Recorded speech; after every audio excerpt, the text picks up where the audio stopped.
आज हम जानेंगे मीराबाई गुरु धारण कब और किससे ली।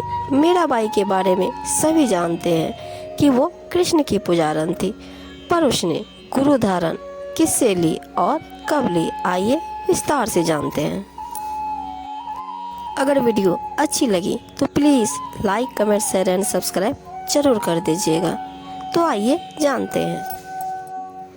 जिस श्री कृष्ण जी के मंदिर में मीराबाई पूजा करने जाती थी, उसके मार्ग में एक छोटा बगीचा था। उसमें कुछ घनी छाया वाले वृक्ष भी थे।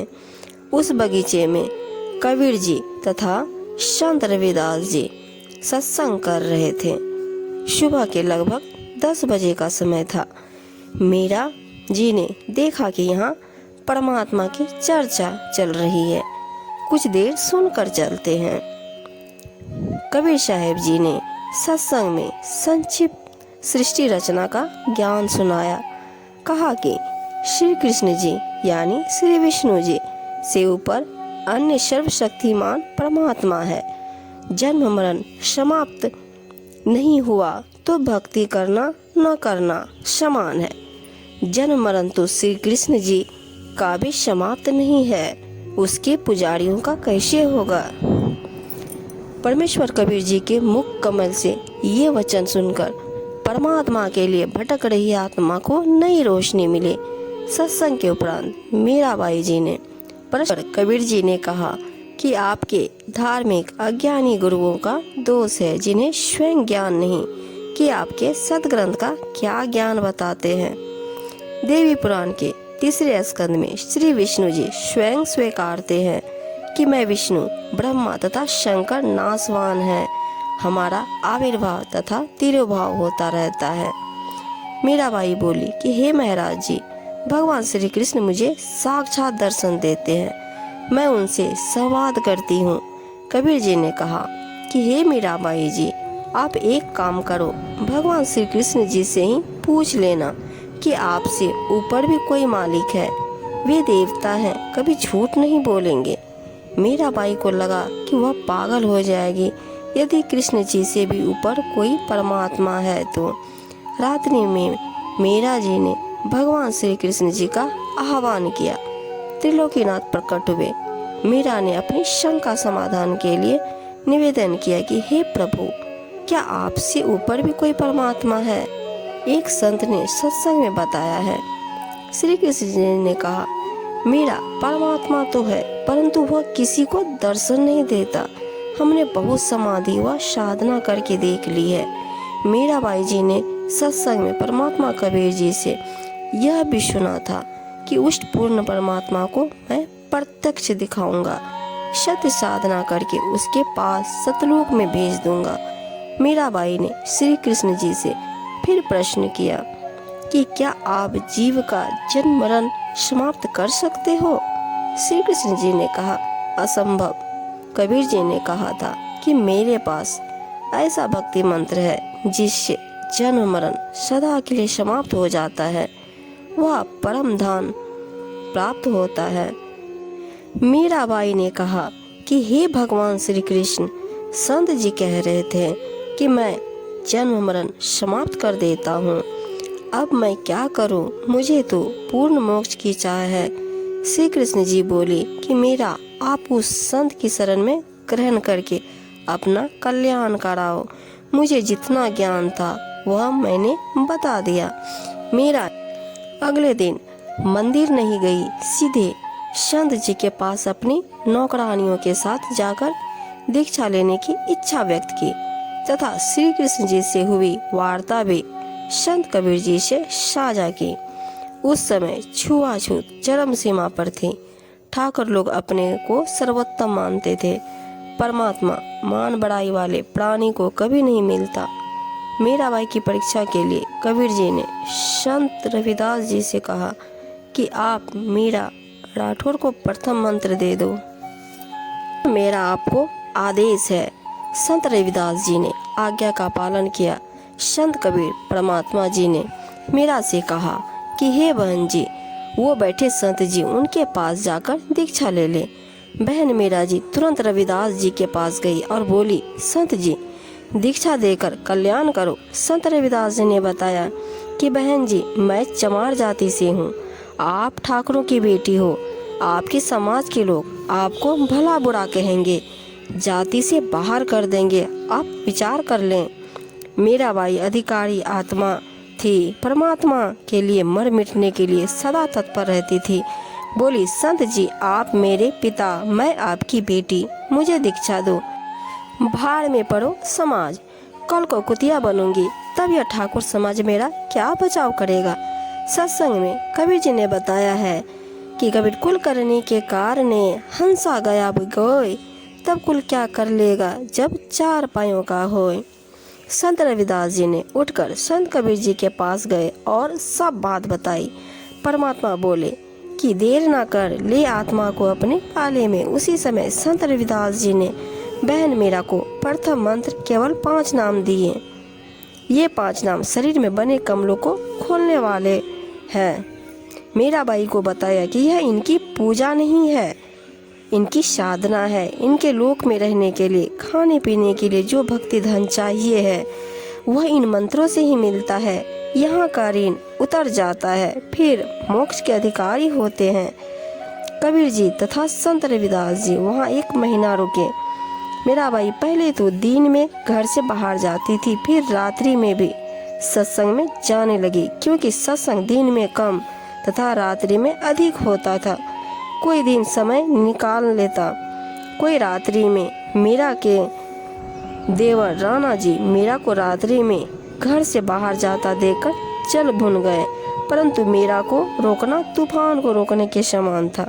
इसलिए राणा ने अपनी मौसी जी यानी मीरा जी की माता को बुलाया और मीरा को समझाने के लिए कहा कि इसने हमारी इज्जत का नाश कर दिया। बेटी माता की बात मान लेती है।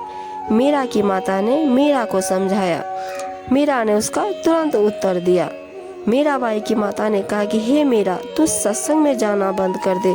संसार के व्यक्ति हमारे विषय में गलत बातें करते हैं। मीरा ने कहा, हे माता, मैं सत्संग में जाना बंद नहीं करूंगी। संसार भले ही ईर्ष्या के आग में जलकर मर जाए।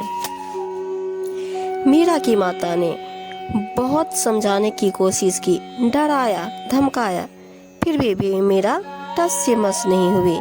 मीरा की माता ने फिर कहा, सत्संग सुनने वाले स्थान पर कुछ युवा भक्त पुरुष भी रहते हैं, कोई तेरे को गलत नजर से देखेंगे। मीरा ने उत्तर दिया कि हे माता, आपके मन में दोष है, इसलिए आपके मन में ऐसे विचार आए हैं। हे माता, वे संत व भक्त तो मेरे माता पिता के समान है, वे ऐसा गलत कार्य नहीं करते। मीरा की माता ने छुआछूत के कारण मीरा को रोकना चाहा। कहा कि मीरा, तेरा गुरु रविदास तो अनुसूचित जाति का चमार है, इससे हम राजपूतों की बेइज्जती हो रही है, सत्संग में जाना बंद कर दे।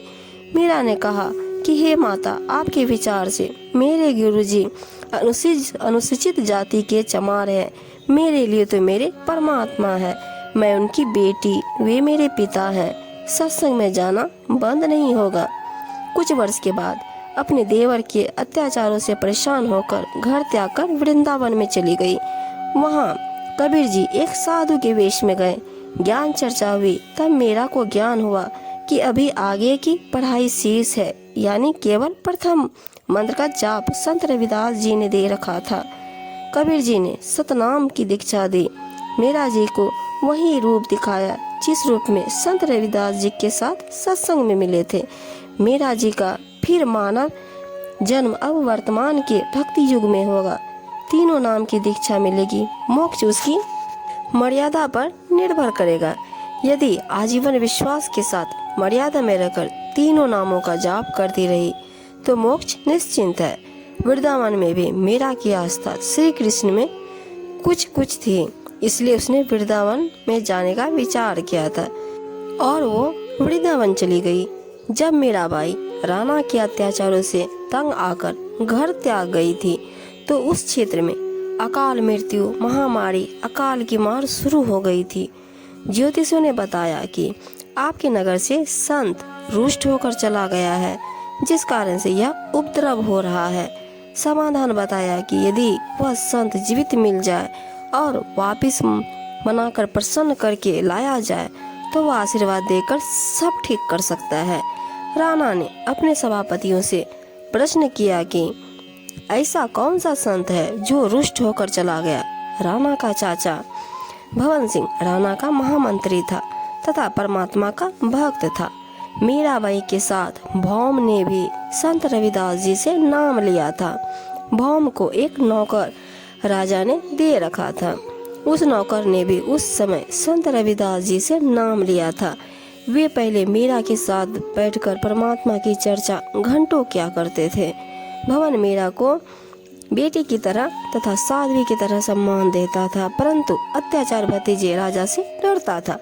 मीरा को सांत्वना देता था कि भक्तों का भगवान रक्षक है। मीरा के चले जाने के पश्चात भवन तथा नौकर बहुत रोते थे, याद करते थे। भौम ने राजा को बताया, मीरा संत थी, वह चली गई, इस कारण से यह सब अनिष्ट हो रहा है। राणा ने कहा, उसे कौन ला सकता है, मैं उसे कभी कष्ट नहीं दूंगा, प्रतिज्ञा करता हूँ। 2 सिपाही जो मीरा की निगरानी के लिए छोड़ रखे थे, मीरा के साथ छाया की तरह साथ रहने का आदेश राणा ने दे रखा था। मीरा की प्रत्येक गतिविधि पर नजर रखने को कहा था। दोनों मीराबाई से ज्ञान चर्चा सुना करते, उसके कष्ट में रोया करते थे। कहते थे कि बहन विश्वास रखो, परमात्मा से सब देख रहा है। मीरा के अचानक चले जाने से उनकी दशा भी खराब थी, घंटों रोते थे। उन दोनों ने खड़ा होकर सभा में कहा कि हम मीरा को लौटा ला सकते हैं यदि जिंदा मिल गई तो। राजा ने कहा, यदि नहीं आई तो क्या करोगे। वे बोले कि हम भी लौटकर नहीं आएंगे। दोनों मीराबाई की खोज में निकले। पता लगा कि बहुत सारे संत वृंदावन में रहते हैं। वहाँ मीराबाई मिल गई। लौट चलने की प्रार्थना की। बताया कि राजा के राज में उपद्रव हो रहे हैं। ब्राह्मणों ने बताया है कि मीरा वापस आएगी तो सब ठीक होगा। राणा ने कहा है कि आगे से मीरा को कोई कष्ट नहीं दूंगा, आप चलो। मीरा ने कहा कि भाई अब मैं नहीं जाऊंगी। उन्होंने कहा, यदि आप नहीं चलोगी तो हम प्रतिज्ञा करके आए हैं कि यदि मीरा जीवित मिल गई तो हमारी बात मान लेगी। राणा ने कहा था, यदि नहीं आई तो क्या करोगे। हमने कहा है कि हम भी नहीं आएंगे। बहन जी, हमारे परिवार की ओर देखकर चलो। मीराबाई बोली, यदि मैं संसार छोड़ के चली गई होती तो भी लौट जाते ना। सिपाहियों ने कहा, फिर तो लौटना ही था। उसी समय मीरा जी ने एक तारा वाला यंत्र उठाया, परमात्मा की स्तुति करने लगी। आंखों से प्रेम के आंसू बहने लगे। उसी समय श्री कृष्ण जी की मूर्ति में समा गई।